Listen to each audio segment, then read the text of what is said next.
यह कॉकटेल की अल्बिनो की 2.5 साल की फीमेल है और यह वाइट फेस में मेल है। इनका पेयरिंग मैंने अभी अभी किया हुआ है और इनके लिए मैंने 2.5 बाय 3 का ऐसा केज दिया हुआ है।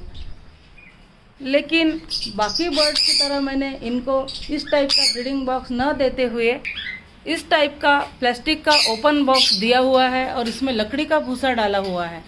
देखते हैं ऐसे ब्रीडिंग बॉक्स में यह ब्रीड करते हैं या नहीं करते। अगर करते हैं तो बहुत अच्छी बात है। ऐसे बॉक्स में बर्ड को भी कोई ब्रीड करने में तकलीफ़ नहीं होगी और हमें भी इनके अंडे बच्चे देखने में कोई तकलीफ़ नहीं होगी। अगर इनका कोई प्रोग्रेस आता है तो मैं आपको ज़रूर दिखाऊंगी। Thank you.